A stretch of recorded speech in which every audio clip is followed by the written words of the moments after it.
আসসালামু আলাইকুম বন্ধুরা, নিতুর রান্নাঘরে আপনাদের সবাইকে স্বাগত। আশা করি আপনারা সবাই ভালো আছেন। আমিও আলহামদুলিল্লাহ ভালো আছি। তো আমি আজকে আপনাদের জন্য নিয়ে আসছি একটি ডিম ভুনা রেসিপি। তো চলেন আমরা ডিম ভুনাগুলো কীভাবে রান্না করি দেখি। আজকে আমি একটু অন্যভাবে রান্না করব। তো কড়াইতে আমি একটা কড়াই বসিয়ে দিলাম। কড়াইটা গরম হওয়ার পর এখানে আমি পরিমাণ মতন তেল দিয়ে দিলাম। তেলটা সামান্য গরম হওয়ার পর আমি এখানে লবণ ছেড়ে দিলাম। লবণ আর তেলটা ভালো করে কড়াইয়ের সাথে মাখিয়ে নিব। মাখিয়ে নেওয়ার পরে এখানে সামান্য একটু হলুদ দিয়ে দিব। হলুদ দিয়ে ওইখানে আমি ডিমগুলোকে লবণ হলুদের সাথে ভালো করে ভেজে নিব, নেড়ে চেড়ে ভেজে নিব। এইভাবে যদি তেলের সাথে লবণ আর হলুদ দিয়ে এভাবে ডিম ভাজেন, কখনো ডিম কড়াইয়ের সাথে লেগে যাবে না। যে কোনো কড়াইতে রান্না করেন না কেন, এইভাবে ডিমের সাথে কড়াইয়ের সাথে লেগে যাবে না।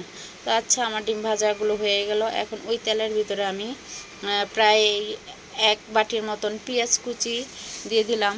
পেঁয়াজ কুচিগুলো ওই তেলের ভিতরে আমি উল্টে পাল্টে ভেজে নিব। ভেজে আমি সামান্য পরিমাণ মতন লবণ দিয়ে দিব। লবণ দিয়ে পেঁয়াজগুলোকে উল্টে পাল্টে আরেকটু ভেজে নিব। পেঁয়াজগুলো আমার ভাজা প্রায় হয়ে আসছে। আমি বেশি ভাজবো না, লাল লাল করে ভাজবো না, এরকম করে ভাজবো। তো এখন আমি এখানে মশলাগুলো অ্যাড করে দিব। প্রথমে আমি দিলাম হলুদ গুঁড়ো, তারপর দিলাম মরিচের গুঁড়ো। আমি একটু ঝালের পরিমাণটা বেশি দিতে চাচ্ছি, এজন্য আমি একটু মরিচের গুঁড়োটা বেশি দিলাম। আপনারা আপনাদের স্বাদ অনুযায়ী দিয়ে নেবেন। তারপরে দিলাম ধনিয়া গুঁড়ো। তো এই মশলাগুলো এখন আমি সুন্দর করে একটু আস্তে জালটা কমিয়ে আস্তে করে ভেজে নিব, আস্তে আস্তে করে। তো এখানে আমি কতগুলো কাঁচামরিচ ফালি দিয়ে দিলাম। পরে আদা রসুন পেস্টটা যোগ করলাম। তো আদা রসুনটা দিয়ে আমি সুন্দর করে আস্তে আস্তে প্রায় 5 মিনিটের মতন ভেজে নিয়েছি, এগুলোকে কষিয়ে নিয়েছি। এখন একটু পানির পরিমাণটা বেশি করে দিলাম, একবারে দিলাম, যাতে এই পানিতে আমার ডিম রান্নাটা হয়ে যায়।